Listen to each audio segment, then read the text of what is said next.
maanta waa 25 bishii koowaad 2022 waxaa shir weyn oo balaaran uga furmay isimada dhaqanka gobolada Sool Sanaag iyo Cayn degmada Harwanaag hadaba waxaa garabkayga midig jooga afayeenka isimada dhaqanka gobolada Sool Sanaag iyo Cayn Garad Cabsalaan Xasan Maxamed waxa ka weydiin doonaa bal kulankan maanta isugu yimaadeen ujeedada guud ay ka leeyihiin salaam ya bidaanshe ujeedada shirkani waxa weeye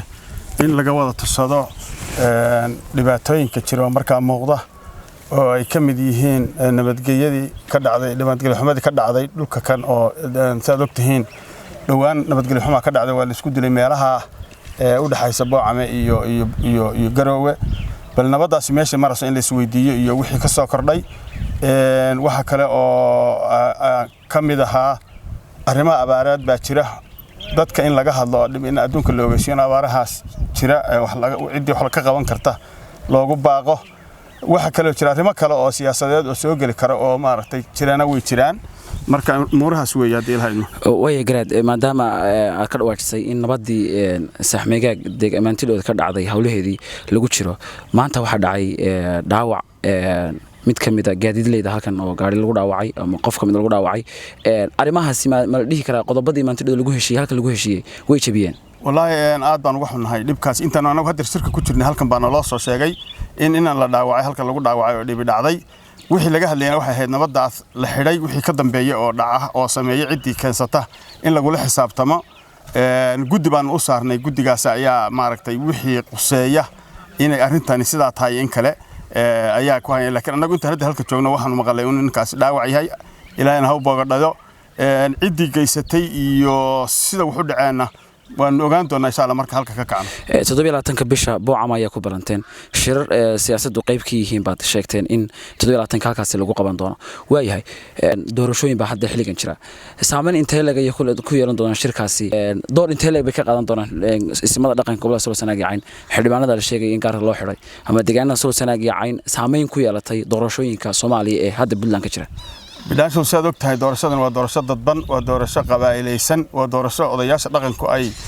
baldig u yihiin sida daraadeed waa ku khasbanahay inaan isweydiino wixii ka qaldan iyo sidii loo sixi lahaa in laga hadlo waa ku khasbanahay inaan ka hadalno ma isdhihi kara wax tala ah leedii kama weydiin kuwii soo baxay iyo kuwa soo socda wallahi way kala waa beelaha oo dhan iskuma xirna kuwa dadkii ay gaar u quseysay ismada gaar u quseeyay lagala hadlay oo runtii way jiraan oo metan haddaan ka soo qaado deegaankan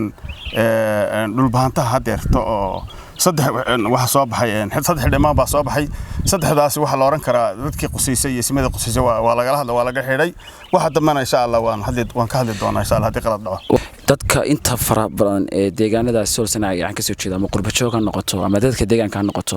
isimada aad bay u dhalinayaan maalmihii ugu dambeeyay xaaladda waxay ku dhalinayaan gobolka Sool oo aad moodo in Somaliland ay caqabado fara badan ku hayso xaaladahaas shirkad qabanaysan qayb ma ka yihiin wallahi waa ka yihiin xagga dhaliishana way jirtaa dhaliishiyo mar hadii wadanka uu ay dhibi ka jirto waa la isdhaliilaya dhibka jirta cid walba cid bay dhaliilaysaa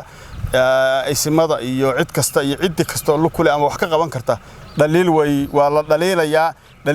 dhaliishuna midaan diidanahay maaha waana ka hadlaynaa wixii ka soo baxana insha Allah waa arki doontaa waayahay fariinta ugu dambeysay bulshada ugu diraysan maxay tahay nabadda ku saabsan nabadda waxaan leeyahay nabadda hal la ilaashado nabaddu waa muhiim weeye horena waan uga hadalay hadeerna waan ka hadlaynaa adduunkan